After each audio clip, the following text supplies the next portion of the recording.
Cuando se calma el bullicio de la ciudad y se van apagando las luces de la casa, se enciende la luz del entendimiento. Desde este momento comienza Puerto de Libros, Librería Radiofónica, programa que contiene todos sus elementos tipo A. Puede ser escuchado por niños, niñas y adolescentes sin la supervisión de padres, madres o representantes. Comienza Puerto de Libros, Librería Radiofónica. Este programa llega a ustedes con el apoyo de Puerto de Libros, Librería de Autor. Consulta todas nuestras ofertas en nuestras redes sociales @Puerto de Libros. Sultana del Lago Editores, empresa zuliana de servicios editoriales. Conviértete en autor. Contáctalos en su página web sultanadelago.com.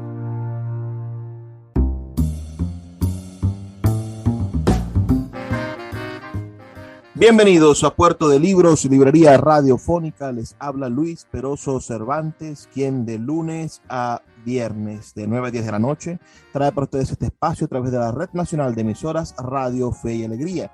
23 emisoras conectadas para llegar a sus hogares con buenos libros, con propuestas, digamos, innovadoras para entendernos mejor como ciudadanos y, por supuesto, con ideas, estas ideas que intercambiamos con ustedes y que estamos buscando siempre en las voces de nuestros invitados. La noche de hoy tengo como invitado a un extraordinario académico, a un hombre que ha dedicado su vida al estudio de la historia, pero también al servicio público en diferentes facetas, sobre todo en la faceta académica, como profesor universitario, como decano, como rector de 2 universidades y ahora, bueno, como asesor, como una voz calificada en la consulta de las autoridades constantemente, y que recientemente ha sido distinguido con el botón de la zulianidad el pasado 28 de enero de 2022, en un acto bastante emocionante al celebrarse 20 años de la creación de esa distinción y de la celebración de la zulianidad. Bueno, el primero de los llamados a recibir ese botón en ese acto fue Ángel Lombardi, quien es nuestro invitado de esta noche y a quien le pido que por favor le dé un saludo a nuestra audiencia aquí en Puerto de Libros, Librería Radiofónica. Sí, bueno, Luis, gracias por la invitación. Siempre es grato conversar contigo y a todos quienes nos van a escuchar. También para mí es un gusto poder conversar y compartir ideas a través de Luis, que es una persona que realmente, y quiero reconocerlo acá, está haciendo una extraordinaria labor en la ciudad con esa propuesta permanente de la librería en la vereda, después frente a las dificultades que surgieron en el Teatro Baral, y ahora está haciendo otras propuestas. En fin, es un hombre activo en la cultura y en la sociedad zuliana, y creo que este tipo de actitud es la conveniente. Así que gracias, Luis, y gracias a quienes nos acompañan. Doctor, me gustaría comenzar por sus orígenes.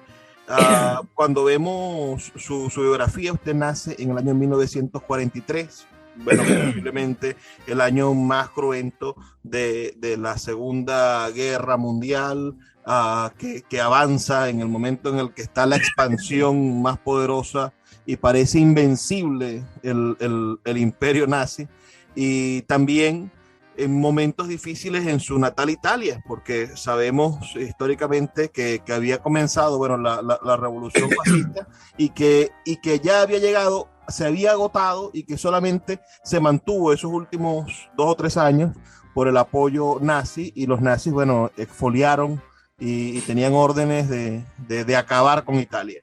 Esa Italia que usted lo ve nacer y que es la Italia de sus padres, ¿de qué manera usted siente que eso lo ha marcado como ser humano sé que usted es un venezolano cabal y un zuliano por primera línea, dedicado toda su vida a nuestro país, pero ese suceso, su nacimiento en Italia y en el medio de esa Segunda Guerra Mundial, ¿cree que hay algo de eso que lo marca como ser humano? Mira, sin lugar a duda, hoy en día está aceptado científicamente que buena parte de nuestra personalidad, conducta, etcétera, tiene que ver con la genética. O sea, hay una herencia, sin lugar a duda, genética, en este caso que pudiéramos simbólicamente, no científicamente, simbólicamente expresar en el apellido Lombardi. En mi caso, doble, porque yo soy Lombardi, ¿no? O sea, en Italia y en Europa, los lombardos, no los lombardi, sino los lombardos o los longobardos, tienen una larga historia. Ellos son pueblos de origen escandinavo, pero que después en su peregrinar por el continente hacia el sur, estuvieron siglos en la Germania y formaron parte de aquellas tribus bárbaras que fueron invadiendo Italia. Los lombardos se hacen presentes en la península itálica aproximadamente entre el siglo VI y VII. Quienes conocen estas historias saben que eran oleadas de pueblos bárbaros que venían del norte hacia el sur. Entonces los lombardos aparecieron en Italia entre el siglo VI y VII después de Cristo, como ya dije, y la conquistaron por dos siglos, y crearon toda la península, y crearon dos ducados, el ducado del norte, que todavía hoy la principal región italiana se llama Lombardía, o sea, la región de Milán, y el ducado del sur. Ellos fueron derrotados no recuerdo bien si en el siglo VIII aproximadamente, por Carlomagno. Entonces ellos quedaron entonces como un pueblo ya asentado en Italia, pero ya sin el control militar y político de la península, pero siempre mantuvieron poder. O sea, siempre mantuvieron poder en ciertos territorios, en ciertas regiones. Bueno, término entonces diríamos que de cultura hay una tradición europea arraigada, sin lugar a dudas, ¿no? Y el pueblo donde yo nací, que es un pueblo muy pequeño, menos de 10.000 habitantes, Morcone, es un pueblo que está registrado por escrito en las crónicas históricas desde el año 2 antes de Cristo. O sea, ya ese territorio estaba habitado y los habitaban un pueblo original de allá, que eran los samnitas, pero fue destruido, conquistado por los romanos, y entonces allí se asentaron los ligures. Bueno, a partir de allí, imagínate, una historia de 2000 años, ¿no? Bueno, de alguna manera, esa historia va marcando la genética cultural y la genética biológica, vamos a llamarlo así. Entonces, bueno, entonces mis padres forman parte de esa tradición. De hecho, yo tengo registrado con mi familia hasta mis tatarabuelos, ¿no? Se están registrados más o menos nombre, fecha, etcétera, ¿no? Entonces hay una tradición. Ahora, en mi caso, mi padre fue soldado en la Segunda Guerra Mundial. O sea, él le tocó pelear, o sea, estar en la guerra en Albania y en Libia, donde se peleó la famosa batalla del Alamein, donde el Rommel, el Cerro del Desierto, Montgomery, todo ese cuento, ¿no? Y precisamente cuando yo nací en el 43, diciembre del 43, estaba dándose la invasión aliada de la península itálica. Entonces Italia en ese momento colapsó, porque por el sur subían los aliados, en el norte permanecían los alemanes, y después estaba la guerrilla de los partisanos contra los alemanes, y además fue destituido Mussolini, y se hizo cargo un general italiano llamado Badoglio. Entonces realmente Italia era un país triplemente invadido, en anarquía absoluta, en colapso absoluto. Mi padre formaba parte del ejército como soldado, entonces a ellos la orden que les da es que traten de regresar a sus hogares como pudieran, porque se disolvió el ejército italiano con esa situación política, ¿no? Bueno, ese fue el contexto de mi nacimiento y mis primeros 2 años siguientes fueron de guerra, porque la guerra, como sabes, no termina sino en el 45.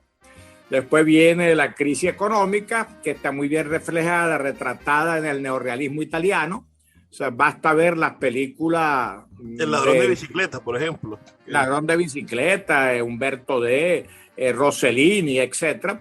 Entonces se darán cuenta, pues más o menos de ese contexto, y en ese momento hay una gran emigración italiana para Brasil, para Estados Unidos, para Australia, para Argentina.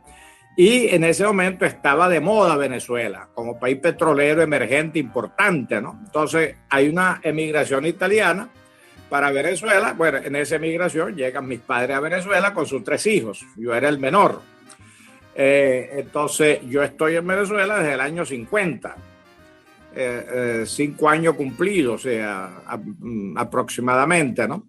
Bueno, entonces mi papá trabajaba para la Shell, el campo petrolero de la Concepción. Entonces mi primer recuerdo consciente realmente es venezolano, porque usted sabe que un niño hasta los 5 o 6 años quizá pueda conservar imágenes a nivel consciente y posiblemente a nivel inconsciente tendrá otras cosas, pero no tiene la película de sus primeros años. Nadie tiene la película de sus primeros años.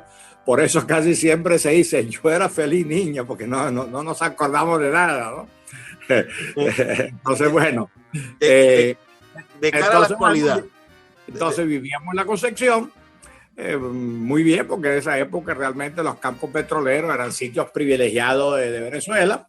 Y bueno, y yo hice mis 3 primeros grados en la Concepción, en el María Andrade, primero, segundo y tercer grado, igual que mis hermanos. Y después entonces ya papá se vino a Maracaibo y aquí culminé mi primaria en el Joaquín Esteban, 4º, 5º y 6º grado, después el Liceo Baral, la universidad, etc. Entonces, realmente mi memoria es totalmente venezolana, pero contestando tu pregunta, hay una genética, hay una tradición cultural, hay unos antecedentes que sin lugar a dudas me han influido, ¿no?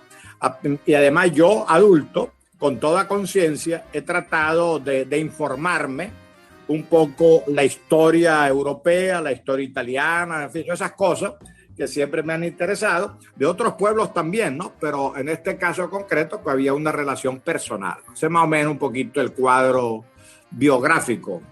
Voy a hacer una pausa, doctor, de 2 minutos para escuchar los mensajes de Radio Fe y Alegría, y a todas las personas que nos escuchan, invitarlos a que nos escriban sus opiniones al 0424-672-3597, 0424-672-3597, con nuestras redes sociales, @Librería Radio en Twitter y en Instagram. Y ya volvemos de más de esta conversación que mantenemos con el doctor Ángel Lombardi.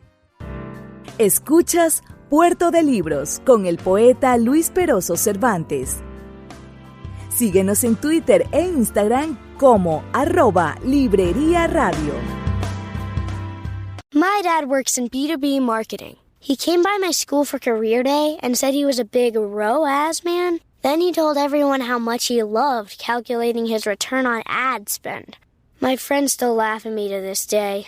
Not everyone gets B2B, but with LinkedIn, you'll be able to reach people who do. Get a $100 credit on your next ad campaign. Go to linkedin.com/results to claim your credit. That's linkedin.com/results. Terms and conditions apply. LinkedIn, the place to be, to be. El poeta Luis Peroso Cervantes le acompaña en Puerto de Libros, Librería Radiofónica, por Radio Fe y Alegría, con todas las voces.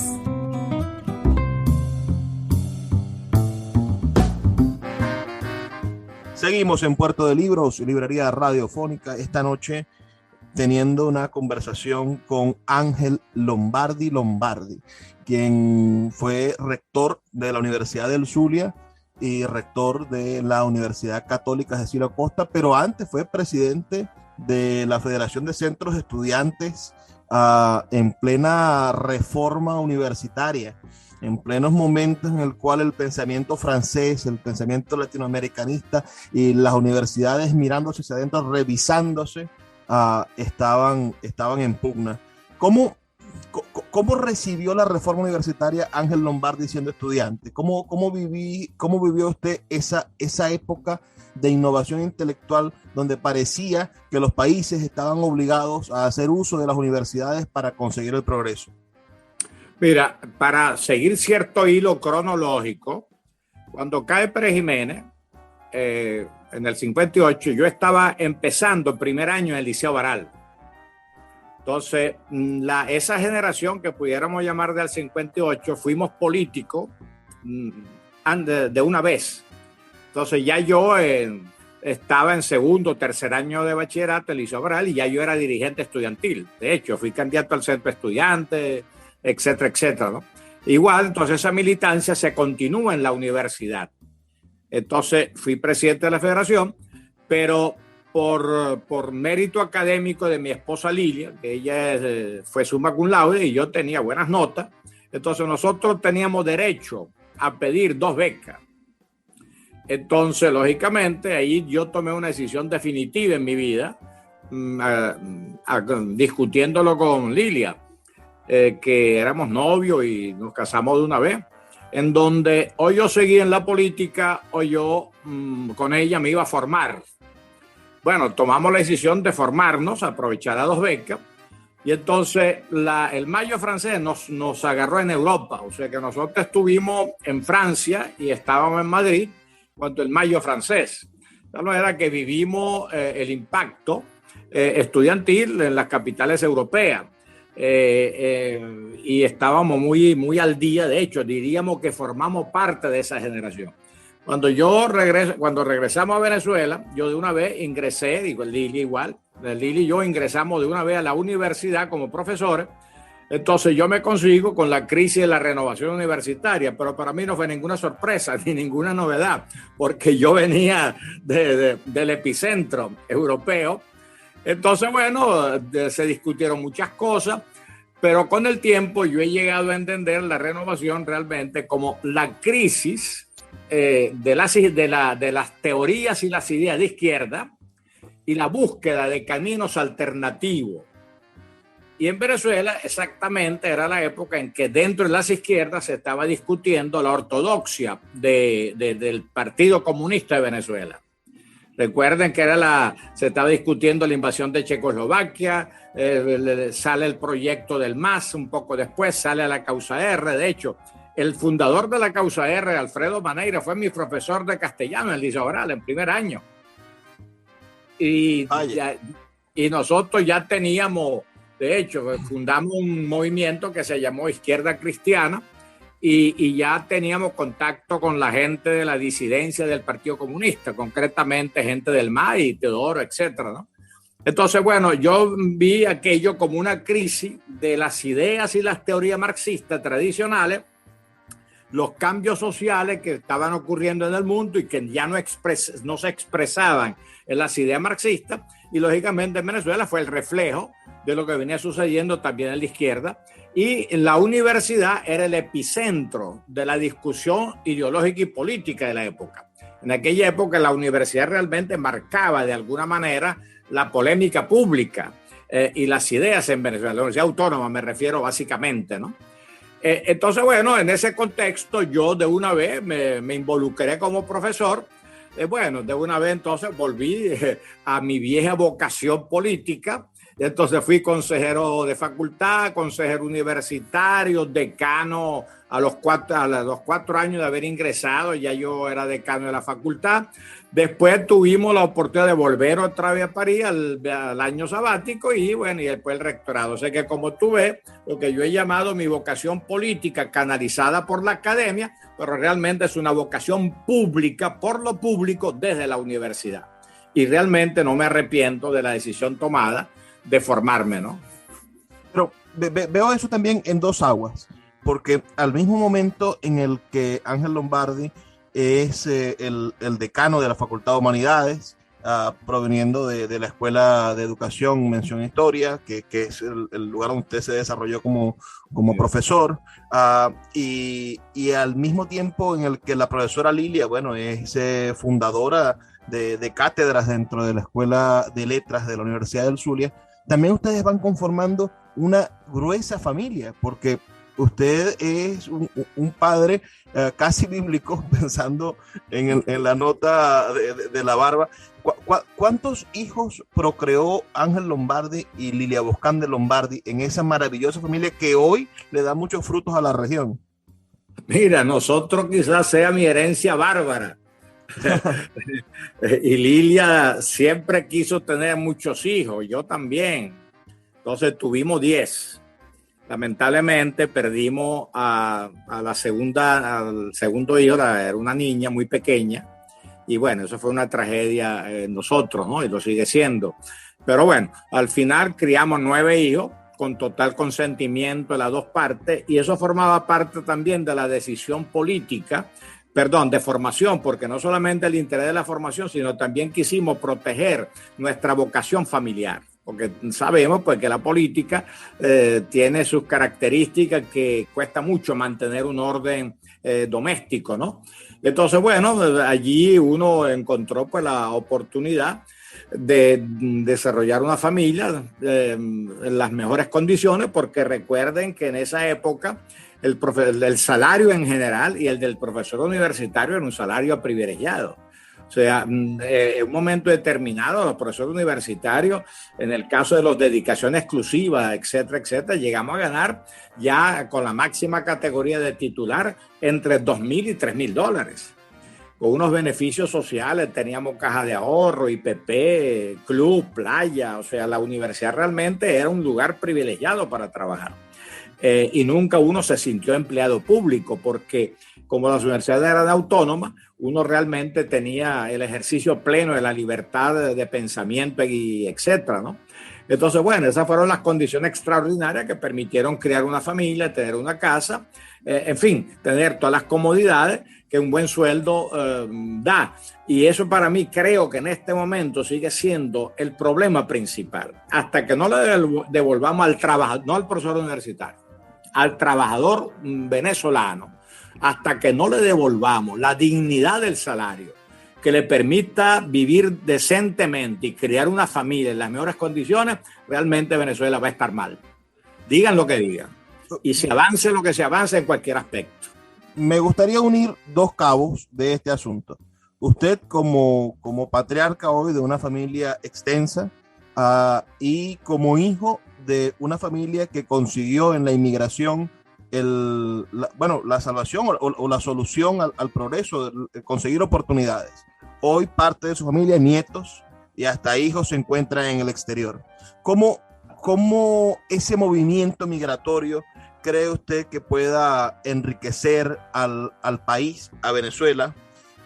Y si hay alguna experiencia histórica que pudiera decirnos que la migración, que hoy es un fenómeno innegable, 6, 7 millones de venezolanos están saliendo y cada vez salen más personas del país y otros lo ven como única opción, si esta migración podría ser un problema que acreciente nuestra crisis nacional, o más bien podría ser una solución a largo plazo.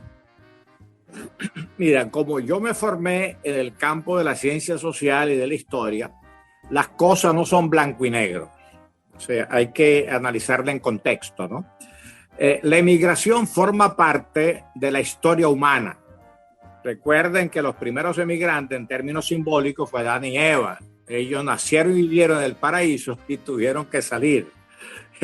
Abraham nació en un territorio que hoy estaría situado entre Irak y Irán.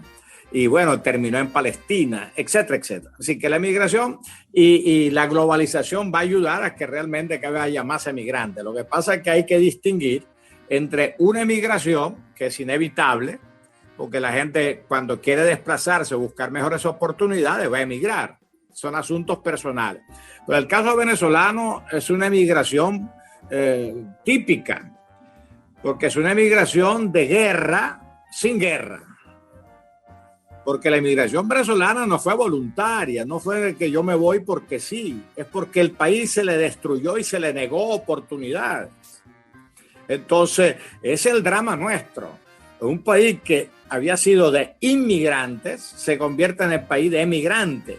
Ahora, sin necesidad, porque no hay una invasión, no hay una guerra, sino por simple incapacidad política y económica de mantener un sistema económico normal y un sistema político democrático normal. Entonces, es el drama, que la mayoría tuvo que irse forzado, porque mi papá no fue forzado. Mi papá podía quedarse.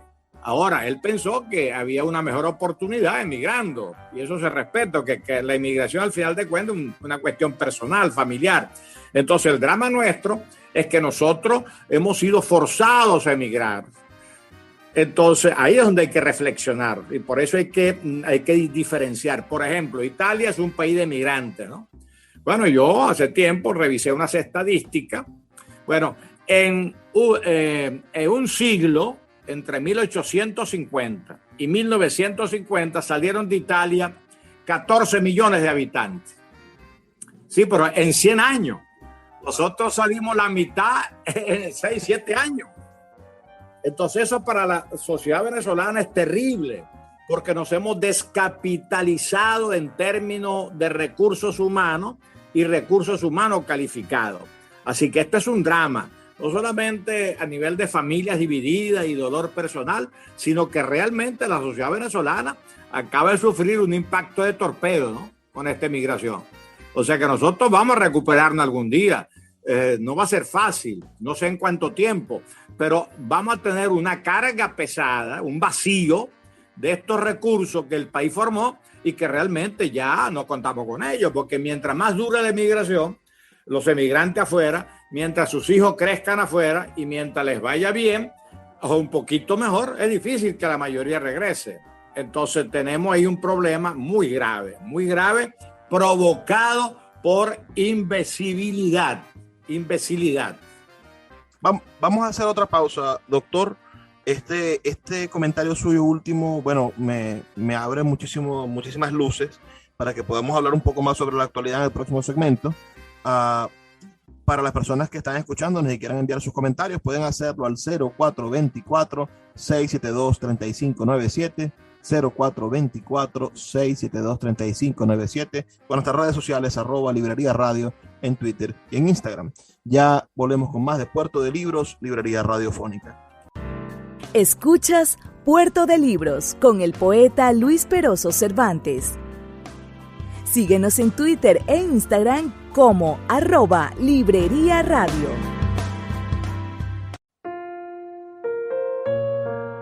Puerto de Libros, Librería de Autor, es la librería que estás buscando. El espacio donde todos los lectores se sienten en un puerto seguro, en un lugar donde encontrar lo que siempre han querido leer, donde los libreros de verdad han leído libros y sobre todo donde tendremos la oportunidad de conseguir esa lectura que espera por ti. Estamos en el Teatro Varal de Maracaibo y próximamente abriremos de nuevo nuestra sede en la Vereda del Lago. Pero puedes adquirir libros en todo el país a través de nuestra página web www.puertodelibros.com.be o nuestra cuenta de Instagram @puertodelibros. Puerto de Libros, Librería de Autor, la librería que estás buscando. El poeta Luis Peroso Cervantes le acompaña en Puerto de Libros, Librería Radiofónica, por Radio Fe y Alegría, con todas las voces.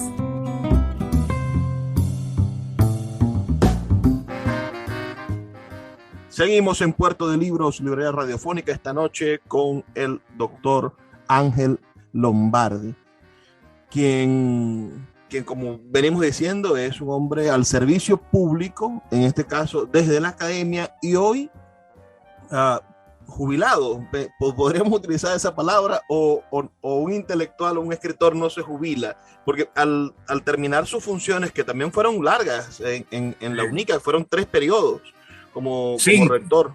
17 años, casi 18. Wow. 5 periodos como rector en la Universidad del Zulia, más el periodo rectoral en la Universidad Católica Cecilio Costa, 5 periodos, más el periodo rectoral en la Universidad del Zulia. Bueno, fueron casi 20 años entonces de servicio al frente de la universidad. Un poquito más, 23, 24 años casi. Entonces, se jubila Ángel Lombardi al retirarse de los cargos de gerencia pública.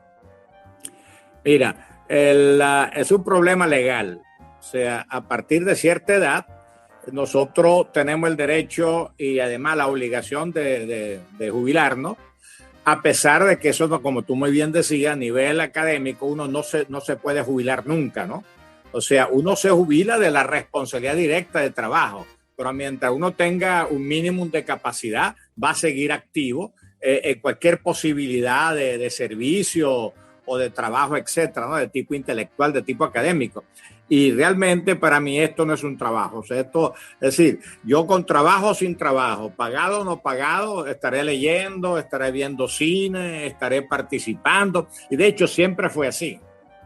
O sea, nunca pedí nada por una invitación. O sea, mira, me pagan tanto, tal. Primero, no lo necesitaba, gracias a Dios, por el sueldo de la universidad. Y segundo, realmente para mí esto no es un oficio, es una vocación, un compromiso, ¿no? Y así lo he asumido y hasta que tenga lucidez, así será, pues.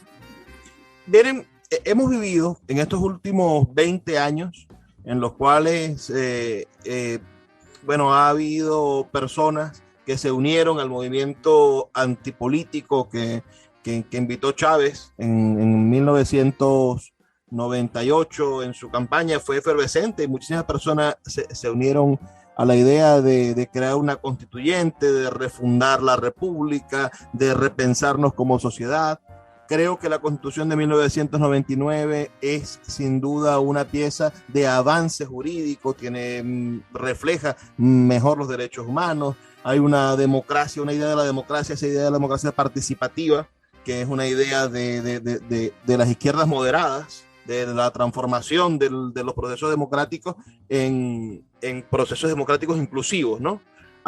Pero al mismo momento, por tener, aunque tenemos esa constitución, al mismo tiempo el país entró en una deriva política entre la teoría y la práctica. La práctica política ha sido de exclusión, ha sido de discriminación. La práctica política tiene hasta visos de persecución, y según nos dicen los informes internacionales, la propia Michelle Bachelet, se han cometido crímenes de lesa humanidad dentro de la nación.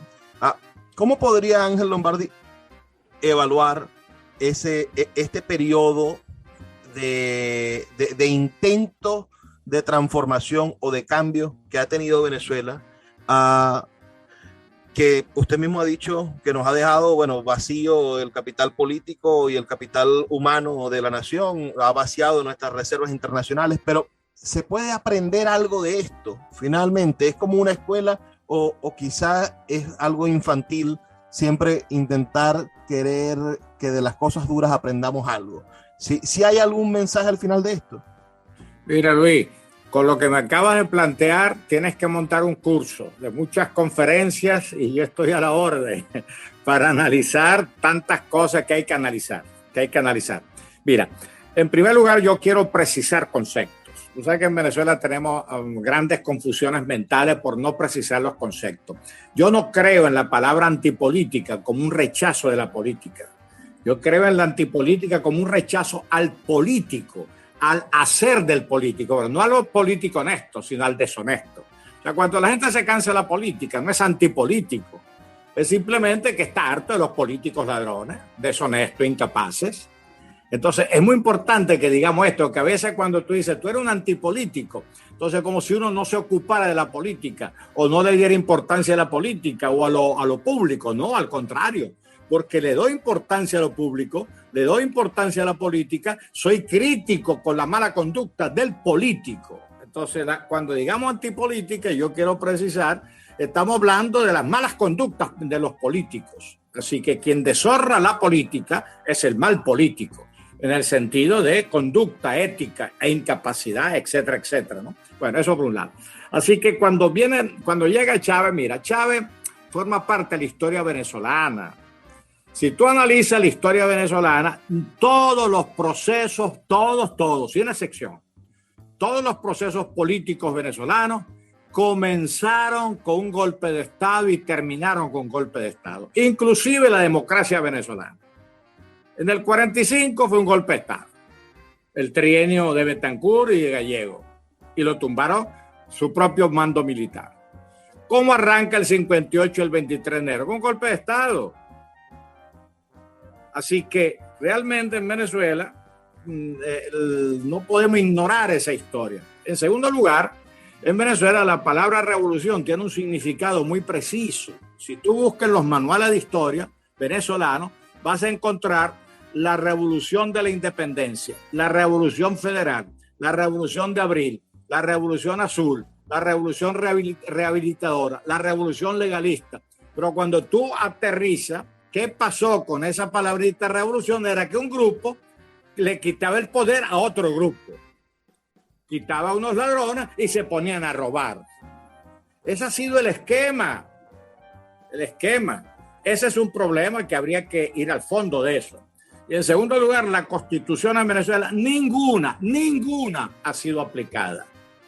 De hecho, un profesor de Derecho Constitucional en Mérida empezaba sus clases de Derecho Constitucional y era un eminente profesor diciendo, bueno, vamos a hablar ahora de un mito venezolano, la Constitución venezolana. Gil Fortul cometió un error histórico al denominar su historia constitucional. En Venezuela no ha habido cumplimiento de ninguna constitución. La propia Constitución de 1811, que era una constitución ilustrada, fue negada por Bolívar y mandó para el carrizo a los constituyentes cuando los llamó sofistas y que estaban construyendo repúblicas aéreas. Todos nuestros constituyentes o constituyentistas han creado repúblicas aéreas, casi 30, y por eso no se cumple, y por eso no hay, además, una tradición de una sociedad que no respetan las leyes. La fórmula de un dictador. A los amigos todo, a mis enemigos la ley. La ley en Venezuela se utiliza para la arbitrariedad, fundamentalmente, y tiene precio. Así que esas son cosas que hay que profundizar, porque cuando repetimos errores, seguimos en el error. Entonces hay que aclarar, ¿no? Bien estas cosas. En tercer lugar, Chávez. Yo conocí a Chávez y tuvimos, diríamos, una relación política más o menos importante, porque participamos en Maracaibo en un foro sobre la constituyente, en el Hotel Delicia con Osvaldo Álvarez, nosotros tres. Él me visitó en la universidad y conversamos varias veces. Me invitó a ir a Bogotá y Panamá a unas reuniones que estaban montando continentales. Y cuando él gana, yo no voté por Chávez, simplemente no por nada, por militar. O sea, yo no iba a votar por un militar, porque sinceramente creo que ellos no están preparados para gobernar. Ellos están preparados para mandar. Es decir, fue un prejuicio mío en ese sentido. O sea, no por simpatía o antipatía o porque yo veía lo que venía a venir. Simplemente es que yo no voy a votar por un militar activo o que está formado básicamente como militar para gobernante de nada, ¿no? Porque no están preparados para eso. Yo no voy a elegir un médico que me opere que no es médico. Bueno, entonces, y la cercanía fue tanto en ese sentido que Chávez a mí me ofreció el Ministerio de Educación, su primer gabinete. Él, siendo presidente electo, no había tomado posesión, me llama a mi casa para ofrecerme el ministerio.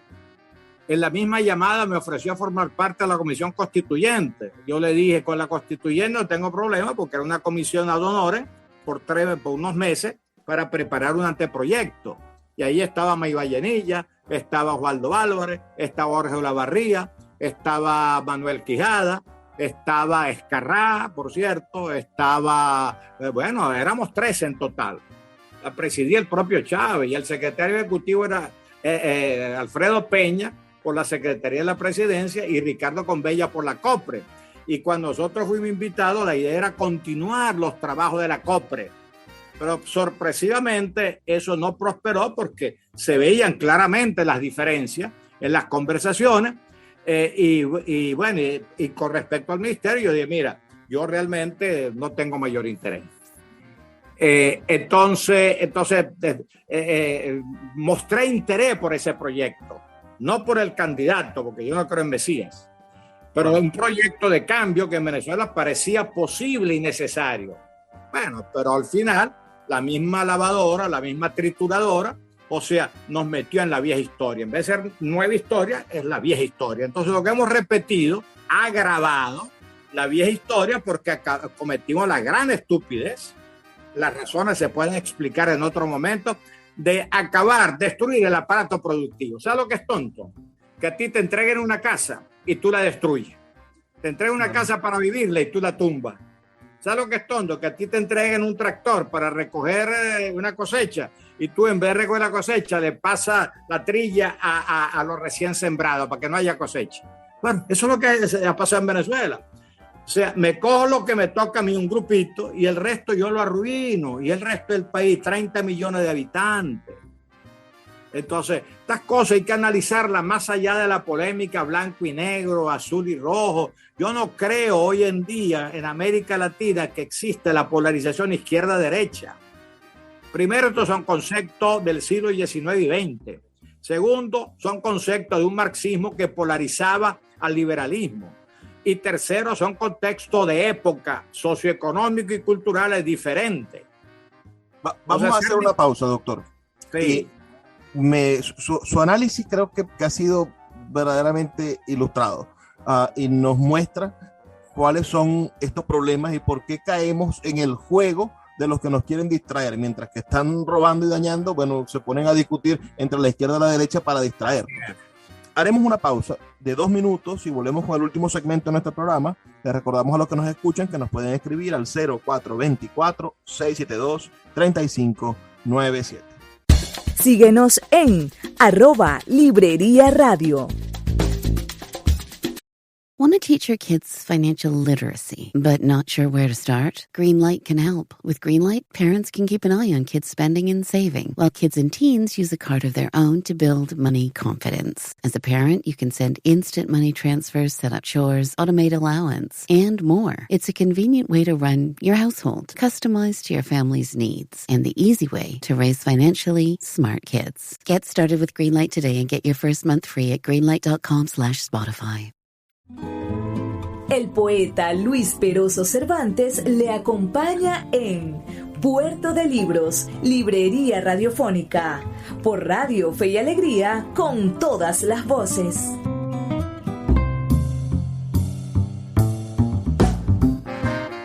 Seguimos en Puerto de Libros, Librería Radiofónica, ya en el último segmento en compañía del doctor Ángel Lombardi, quien es autor, bueno, de unos cuantos libros. Podemos mencionar solamente algunos. Introducción a la historia, de 1977, sobre la unidad y la identidad latinoamericana, de 1989. La Catedral de Papel, que recoge sus artículos de prensa en un libro bastante voluminoso, donde podemos conseguir varias ideas del doctor acerca del papel de la izquierda y de la universidad en la transformación de la sociedad. Ese es de 1993. La universidad en tiempos de crisis es su discurso de orden en la juramentación como rector de la Universidad del Zulia, publicado en 1992. Avanzar a pesar de la crisis, ese es otro folleto. José Luis Fortul, El hombre y la historia, ese es del año 1994. Luz en el tiempo, del año 1996. Universidad Católica, Esencia y Trascendencia, ese folleto es un folleto de 1998. La educación superior deseable y posible, del 2001. Ensayos de la inconformidad, del año 2004. Memoria del siglo XX, este es un hermoso libro que recomendamos leer, está disponible en la librería Puerto de Libros, del año 2004. Escritura y compromiso, del 2005. Reforma constitucional o proceso constituyente, del 2007. Autonomía y democracia, del 2007. Democracia en Venezuela, del año 2008. Introducción a la historia, la reedición en el año 2010 por la Universidad Católica. Historia e identidad, del año 2015. Y Universidad Saber y Servir, del año 2016. ¿Me queda alguno por mencionar? ¿Hay alguno más reciente? Hay artículos Hago uno todas las semanas. Están en mi blog. En mi blog se consiguen los artículos y sigo haciendo reseñas de cine y libros y estoy desarrollando algo parecido a ensayo de memoria del siglo XX, un ensayo cabalgando siglos, ¿no? O sea, el 20 con el 21 y por ahí más o menos estoy generando mis intereses hacia la visión geopolítica de la globalización, la visión geopolítica del continente. De hecho, los programas que he venido grabando con Historia Viva se orientan por allí, desarrollar el concepto de civilización latinoamericana y la geopolítica del continente americano en el contexto global. La izquierda tomó en los años 80 y 90 la idea de lo latinoamericano como una bandera política y se levantó la idea de un continente amerindio, de hacer un marxismo indigenista, de replicar las conductas de los pueblos indígenas que vivían en una especie de protosocialismo. ¿Qué opinión le merece a usted eso? Mira, realmente ese es otro tema para varias conferencias, ¿no? Después de la independencia, como todo el mundo sabe, el siglo XIX fue un siglo antihispano. O sea, las oligarquías y los mesías dictadores que asumieron el poder en el siglo XIX en general, ellos no querían nada que ver con la antigua España, con 3 siglos de historia, que a mi juicio fue un error garrafal. Pero tampoco querían identificarse ni con los indígenas ni con los negros. Recuerda que en Argentina, en Chile, en Uruguay, en Venezuela, en todas partes, o sea, hubo una persecución permanente contra los indígenas y el gran mestizaje nuestro, ¿no? Para quitarle tierra, que ha durado. Lo que pasa es que entonces viene el doble discurso. Los indígenas hoy no están mejor que en la época colonial, porque se les sigue discriminando y son marginales. Se les trata como marginales, no lo son, se les trata como marginales. La población negra disminuida y estigmatizada de alguna manera, porque socialmente hay problemas, porque toda sociedad tiene su xenofobia y su racismo latente, ¿no? Entonces eso es una tontería. Ahora, en el siglo XX hubo una corriente que intentó reconciliar los 3 siglos coloniales con la historia republicana. Por ejemplo, Alfonso Reyes, una frase que él usó, la vuelta de los galeones, que me parece lo lógico. Aquí en Venezuela, Briceño Iragorri, Piconzala, etcétera, Gullar Pietri, ellos reivindicaron la herencia cultural hispana porque tiene que ser así, son 3 siglos. Ahora, pero siempre hubo una corriente que inventó una teoría, vamos a llamarla anti-española y anti-gringa. Y esa corriente ha alimentado de alguna manera lo que algunos pudiéramos llamar algunas corrientes de izquierda. Por ejemplo, el arielismo de José Enrique Rodó, finales del siglo XIX, comienzo del XX, se alimentó del anti-norteamericanismo. El famoso concepto, ellos son Calibán, la vulgar materia, nosotros somos Ariel, el espíritu, etcétera, todo de Shakespeare, ¿no? Bueno, y de ahí vinieron Mariátegui, marxista peruano, que denunció la explotación indígena. Es decir, un pensamiento importante, pero que era un pensamiento polarizado. Yo puedo ser afirmativo sin negar. Entonces, negar lo español, igual que negar lo indígena, igual que negar lo afrodescendiente, igual que negar el mestizaje, porque realmente en América Latina en general y en Venezuela ni hablar, somos mestizos. Porque después vinieron las oleadas colombianas. En Venezuela llegaron 6 millones de colombianos durante un periodo de 40, 50 años, desde los años 50 en adelante. Después llegaron las emigraciones italiana, portuguesa, española. Entonces, hoy en día se calcula que en Venezuela, tomando en cuenta también algunos que se han emigrado, hay por lo menos entre 3 y 5 millones de descendientes de segunda, tercera y cuarta generación de italianos, españoles, portugueses y otras nacionalidades. Entonces, eso somos nosotros. Ahora, afirmar eso... Aquí estamos dos, usted y yo. ¿Perdón? Usted de los italianos, yo de los colombianos. Por eso te digo, o sea, busca tú en Maracaibo alguien que no tenga un parentesco directo con una familia colombiana, o en el Táchira, o en Apure, y en otras partes. Entonces, bueno, pues eso te digo, entonces no tenemos que afirmar nuestro mestizaje, pero no tenemos por qué negar la herencia hispana, europea, occidental, ni afroafricana. Nosotros somos eso. Entonces, parte del error es ese error conceptual de blanco y negro, rojo y azul. Entonces, esta tontería de geopolítica ahora nos estamos alineando con China y Rusia, que son dos imperios que están a 10.000 kilómetros de distancia para retar al imperio que está a 500 kilómetros, 1.000 kilómetros de nosotros, ¿no? Eso es una tontería absurda, porque si tú buscas los límites de China y los límites de Rusia, todos los países limítrofes con esos dos países que son imperios, como el norteamericano también es un imperio, bueno, ellos son antichinos. Un tibetano es antichino, que está ocupado por China. Un ucraniano, que está de moda ahora, son antirrusos, porque ellos toda la vida han sufrido las invasiones rusas. Entonces resulta que nosotros, que también sufrimos las invasiones del Caribe norteamericanas, entonces nos alineamos con las potencias rivales de los gringos porque somos antigringos. Bueno, esa es una estupidez. Poner un tanque petrolero, un barco petrolero en la costa norteamericana son, no sé, 3, 4 días de navegación. Ponerlo en China son semanas y por consiguiente la ganancia es menor porque el transporte es más largo, más caro. Bueno, esas son el tipo de cosas que yo realmente, racionalmente, no termino de entender.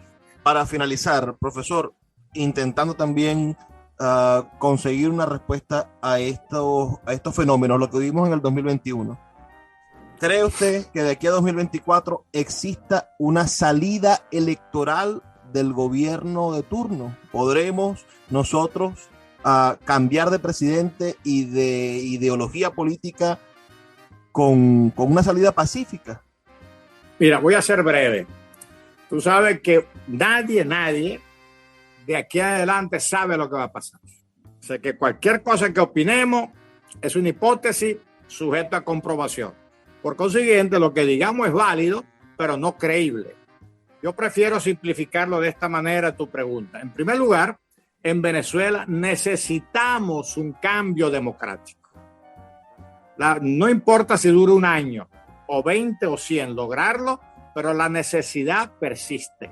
Necesitamos recuperar la democracia, implantar la vigencia plena de los derechos humanos y recuperar una economía sana que permita realmente movilidad social y ascenso social y disminuya la desigualdad. Así que pase lo que pase, esa es una necesidad absoluta. Ahora, para cambiar de gobierno hay dos vías solamente. La vía democrática, pacífica, electoral y la vía violenta. Yo no puedo propugnar la vía violenta. Soy civil, no creo en la violencia, creo que es lo peor que puede suceder, que un problema se resuelva con más problemas. Entonces yo he optado por estar con la vía democrática, punto, porque es mi convicción y es mi compromiso. Ahora, el que plantee que esa vía no sirve, está diciendo, bueno, hay que buscar una vía de hecho, que nos invada, un golpe de Estado, tal cosa. Bueno, eso me parece a mí grave, porque tú estás comprometiendo a mucha gente una vía que tú no puedes garantizar y que además implicaría costos muy altos. Entonces simplemente tenemos que aferrarnos a la vía democrática, a la vía pacífica y a la convivencia. Yo no soy enemigo del chavista. O sea, el chavismo es algo, una nebulosa, pero del chavista yo no soy enemigo. Un chavista, yo tengo amigos del chavista. O sea, un chavista que cree buena fe y es honesto, bueno, está allá pues. Entonces hay que volver a la convivencia, la salida democrática y pacífica. Finalizo de nuevo con su familia. Yo tengo en mi mente de comentarios que me han dado, bueno, que ustedes cuando llegaron de Italia en esos años 50 vivieron cerca de la Plaza Bolívar. Sí, el Obispo Lazo. En la Obispo Lazo, allí cerca de la catedral. Y ahora sus hijos, Juan Pablo y Jesús, están muy cerca, uno en el Teatro Baral, otro en el Palacio de Gobierno. ¿Qué símbolo cree usted que hay en eso, ¿no? Una familia, los Lombardi, dedicándose al servicio público generación tras generación.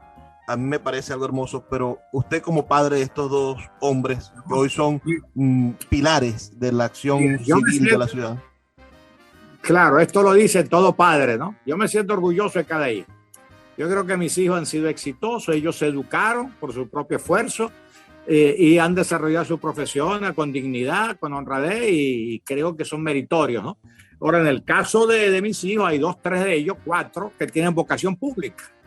Y en este momento, o sea, Jesús y Juan Pablo son los que están directamente involucrados, pero realmente aquí hay otros hijos míos, Diego economista, José el abogado, que ellos cuando han estado en Venezuela, porque en este momento están fuera de Venezuela, ellos tenían, o sea, toda una preocupación permanente. Y los otros donde están también en lo mismo, en otras circunstancias, ¿no? Así que bueno, para mí realmente ese vínculo afectivo y de servicio con la ciudad me produce muchísima satisfacción. Y la Maracaibo mía, que es toda la Maracaibo de todos los tiempos, realmente la sentimental es la del centro, el casco central. Yo vivía Obispo Lazo con esquina de Pacheco, a 2 cuadras de la Plaza Urdaneta, 2 cuadras y media, 3 cuadras de la Plaza Bolívar. O sea, ese es mi mundo de adolescente, de joven y de joven adulto, ¿no? Así que realmente para mí, o sea, esa Maracaibo es absolutamente importante y de hecho me define en todo sentido, ¿no? Y cuando alguien me dice, ¿usted se piensa ir? Yo tengo hijos que me pueden acoger en cualquier parte, en París, en Kuwait, en Canadá, en México, o sea, en Estados Unidos. Yo digo, mira, yo no puedo irme porque estoy cuidando la ceniza de mis padres. Papá y mamá y mi hermano están enterrados en el Cuadrado. Otro hermano está enterrado en el Redondo. Y mi esposo y mi hija pequeña, pues están en la iglesia Claret. ¿Cómo voy a irme yo si tengo que guardar esa ceniza? Y mientras guardo esa ceniza, estoy ayudando en lo posible y desde mis limitaciones a que tengamos una Maracaibo mejor y una Venezuela mejor. Gracias por esta entrevista, doctor. Es de verdad un placer poder tener esta amistad y esta confianza con usted. Y le agradezco de verdad que nos haya permitido abrir esta ventanita a la escucha de nuestros oyentes aquí en Puerto de Libros, Librería Radiofónica. Bueno, Luis, agradecido a ti y agradecido a quienes nos puedan oír o nos vayan a oír. Y a ustedes que están del otro lado, les recuerdo que estamos aquí de lunes a viernes, de 9 a 10 de la noche, por la Red Nacional de Emisoras Radio Fe y Alegría. Trabajo para ustedes Luis Peroso Cervantes. Y solo me queda pedirles que por favor sean felices, lean poesía.